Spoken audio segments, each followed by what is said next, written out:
Good morning students, how are you? सब बिल्कुल fit and fine है। सबने सारे अभी जो फेस्टिवल्स निकले हैं सबने बहुत एंजॉय किया, आई नो। बट अब हम वापस से अपनी पढ़ाई पर आ जाते हैं, ठीक है। सो क्लास 8 हम माइक्रो ऑर्गेनिजम्स के बारे में पढ़ रहे थे। मैंने आपको 5 काइंड्स के माइक्रो ऑर्गेनिजम्स बताए थे और माइक्रो ऑर्गेनिजम्स रहते कहाँ हैं वो मैंने आपको बताया था। आज हम पढ़ेंगे माइक्रो ऑर्गेनिजम्स एंड अस, मतलब कि हमारा और माइक्रो ऑर्गेनिजम्स का जो बॉन्ड है वो क्या है। क्या कह रहे हैं वो? Micro organisms play an important role in our lives as well as in the environment. Yes, जो माइक्रो ऑर्गेनिजम्स होते हैं उनका हमारी लाइफ पर एज वेल एज जो एनवायरमेंट है, जो नेचर है, उस पे भी बहुत इम्पॉर्टेंट रोल प्ले करते हैं। कौन? माइक्रो ऑर्गेनिजम्स, है ना। Some of them are beneficial in many ways, whereas some others are harmful and cause diseases. कुछ माइक्रो ऑर्गेनिजम्स कैसे होते हैं? बेनिफिशियल होते हैं। जैसे कि फॉर एग्जाम्पल कर्ड होता है। कर्ड के अंदर एक बैक्टीरिया होता है ना। वो बैक्टीरिया हमारी बॉडी के लिए क्या होता है? यूजफुल होता है। लेकिन कुछ वायरसेस हैं अभी, जैसे बाहर जो घूम रहा है कोरोना वायरस, वो क्या है? वो हमारी बॉडी के लिए हार्मफुल है। और वो क्या डिसीज कर रहा है हमें? तो कुछ जो माइक्रो ऑर्गेनिजम्स है वो हमारी बॉडी के लिए अच्छे होते हैं और कुछ क्या होते हैं? हार्मफुल होते हैं। Let us study about them in detail. अब उनके बारे में हम डिटेल से पढ़ते हैं। Useful micro organisms. Useful micro organisms क्या कौन कौन से हैं और हमारे लिए वो किस किस चीजों में यूजफुल होते हैं? Micro organisms are use for a number of purposes such as preparation of curd. अभी मैंने बताया दही बनाने में जो बैक्टीरियाज वगैरह यूज होते हैं वो माइक्रो ऑर्गेनिजम्स ही तो यूज होते हैं। उनसे ही तो क्या बनता है? दही बनता है। अगर माइक्रो ऑर्गेनिजम्स नहीं प्रेजेंट होंगे तो वो दही नहीं बनेगा। Bread, cake, idli, dosa, cheese. Second, in medicine to produce antibiotic and vaccine. Micro organisms जो होते हैं वो मेडिसिन में भी यूज होते हैं, फूड में भी यूज होते हैं। Cleaning the environment. यस, जो डेड एंड डिकेइंग ऑर्गेनिजम्स होते हैं उनको कौन क्लीन करता है? उनको माइक्रो ऑर्गेनिजम्स क्लीन करते हैं। In industry to produce alcohol, wine and vinegar. Vinegar का दूसरा नाम क्या है? Acetic acid. Okay. In agriculture to increase the soil fertility. Yes, micro organisms किस में भी यूज होते हैं? एग्रीकल्चर में भी यूज होते हैं, खेती बाड़ी में भी यूज होते हैं। क्यों? ताकि जो सॉइल की गुणवत्ता है, जो उसकी फर्टिलिटी है, वो इंक्रीज हो। ठीक है। अब पहला क्या है? फॉर्मेशन ऑफ कर्ड, यानी कि दही।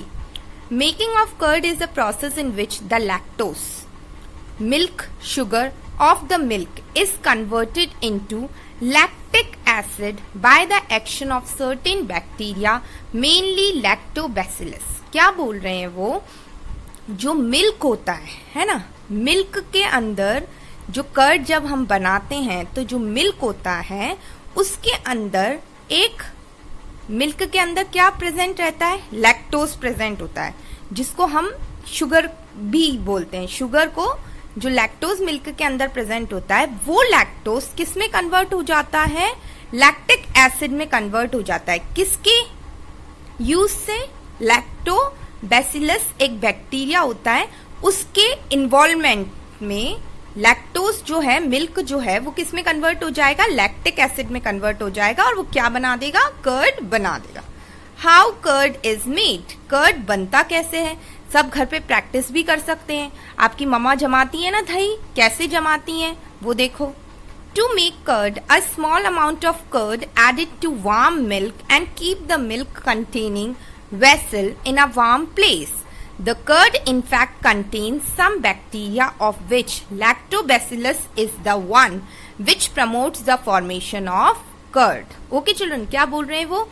हमें जो मिल्क है उस मिल्क को गर्म मिल्क में थोड़ा सा वार्म, थोड़ा गर्म मिल्क के अंदर हमें क्या ऐड करना होता है? थोड़ा सा दही ऐड करना होता है। और जब हम उसमें दही ऐड करते हैं और फिर उसको जब गर्म प्लेस पर रखते हैं तो वो किस में कन्वर्ट हो जाता है? कर्ड में कन्वर्ट हो जाता है।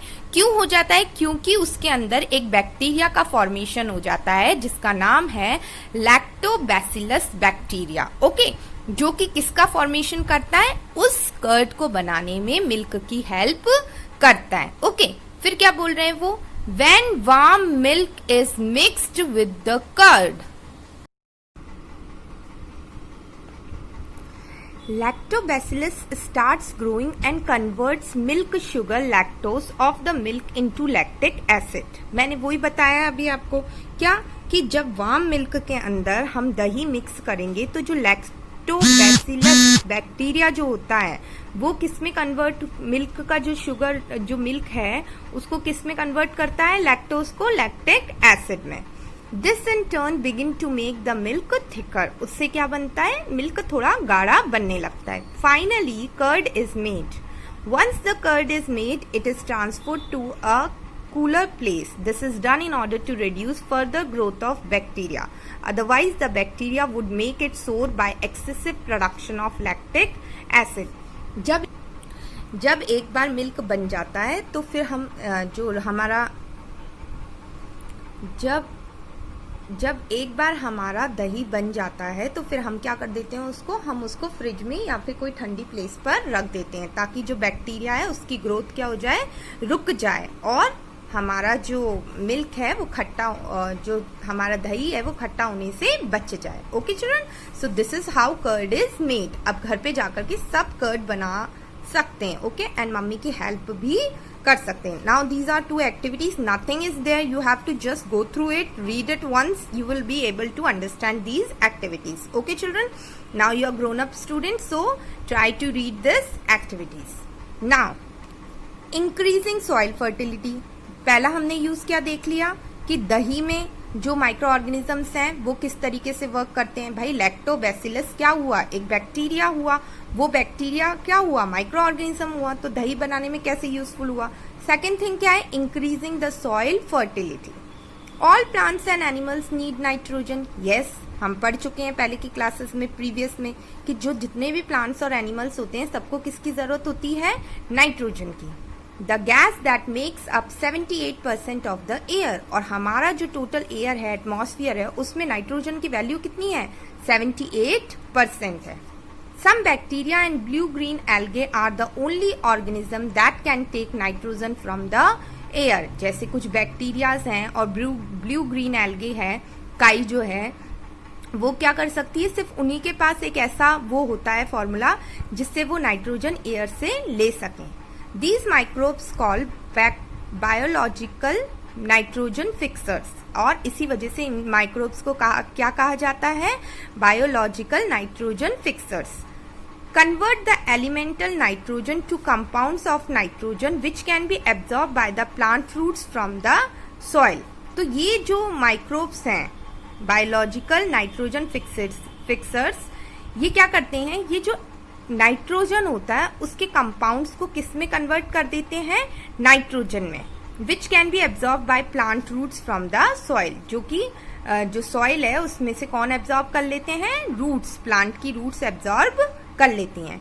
In this manner soil is enriched with nitrogen compound and it's fertility is increase. इस तरीके से ये ब्लू ग्रीन एल्गी और बैक्टीरिया की मदद से जो सॉइल होती है वो क्या कर लेती है, वो नाइट्रोजन ले लेती है और उससे जो है हमारी जो प्लांट्स और इन सब और ये जो सॉइल होती है ये फर्टाइल हो जाती है. Okay children, now come to next page, that is page number 32. अब क्या कह रहे हैं वो, नाइट्रोजन फिक्सेशन होता क्या है. The process of converting atmospheric nitrogen into compounds of nitrogen is called nitrogen fixation. भाई एटमॉस्फेयर में नाइट्रोजन जो प्रेजेंट है उस नाइट्रोजन को लेकर के और नाइट्रोजन में कंपाउंड्स ऑफ नाइट्रोजन में मतलब नाइट्रोजन के कंपाउंड्स बना करके सॉइल को हेल्प करने की प्रोसेस को क्या कहते हैं, नाइट्रोजन फिक्सेशन. ओके, जो एटमॉस्फेरिक नाइट्रोजन है, नाइट्रोजन को कन्वर्ट करना किसमें, कंपाउंड्स ऑफ नाइट्रोजन में, उसको बोलेंगे nitrogen fixation. Some plants have nodules in their roots in which the bacteria grows. Okay, they convert the nitrogen of air into the compounds of nitrogen such as nitrates which are useful for the growth of plants. समझ में आया.